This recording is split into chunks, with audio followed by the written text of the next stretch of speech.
श्री स्वामी समर्थ. भाग 1.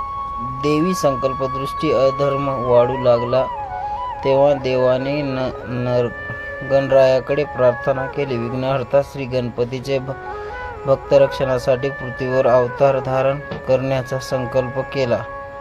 भाग 2. अवताराची पूर्वसूचना. काही ऋषींना ध्यानात देवी प्रकाश दिसला. त्या प्रकाशातून संदेश आला की गणेश स्वरूप संत पृथ्वीवर प्रकट होतील. भाग 3. जन्माचा चमत्कार. महाराष्ट्रात भूमी देवी तेज प्रकट झाले. त्या तेजातून एक दिव्य बालरूप प्रकट झाले. त्यात गणपतीचे तेज आणि करुणा दिसत होती. भाग 4. बाललीला. बालपणीचा त्याग स्वरूपाने अनेकांना संकटातून वाचवले. गावकऱ्यांना त्यांच्या गणेशोत्सव जाणून लागले. भाग 5. ज्ञान प्राप्ती. लहान वयातच वेदशास्त्राचे ज्ञान प्रकट झाले. कोणीतरी गुरु न शिकवता त्यांना सर्व विद्या अवगत होती. भाग 6. विघ्नहर्तेच्या दर्शन. एका भक्ताने घरी गणपतीची मूर्ती तुटली.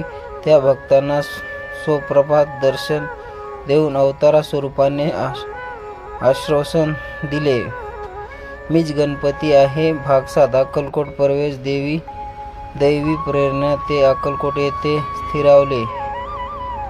तिथे त्यांचा चमत्कारिक कीर्ती पसरली. भाग 8. भक्त संरक्षण. एक गरीब भक्त संकटातून सापडला. स्वामींनी अदृश्य त्याचे रक्षण केले. भक्तांना गणेशोत्सव स्वरूप दर्शन झाले. भाग 9. दुष्टीचा पराभव. अधर्म करणाऱ्या व्यक्तींना त्यांनी योग्य मार्गावर आणले. त्यांच्या वचनात दैवी सामर्थ्य होते. भाग 10. प्रसादाची महिमा. त्यांनी दिलेले प्रसाद औषधासारखा कार्य करत लागला. अनेक आजारी लोक बरे झाले.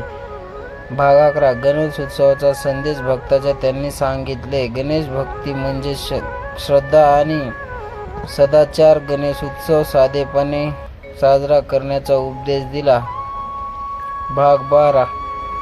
संकट मोचन. एका स्त्रीवर मोठे संकट आले. तिने प्रार्थना केली असता स्वामी समर्थाने तिचे विघ्न दूर केले. भाग 13. अद्भुत दर्शन.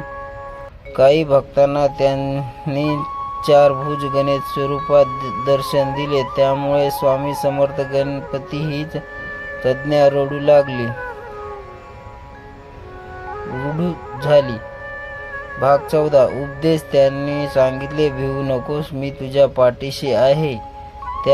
हा त्यांचा प्रसिद्ध आशीर्वाद वाक्य भक्तात प्रसिद्ध झाला. भाग 15. अखंड उपस्थित. शरीरारूपाने लीन झाल्यानंतर त्यांची उपस्थिती भक्तांना जाणवते. अक्कलकोटमध्ये आजही त्यांच्या कृपा अनुभवली जाते. श्री स्वामी समर्थ.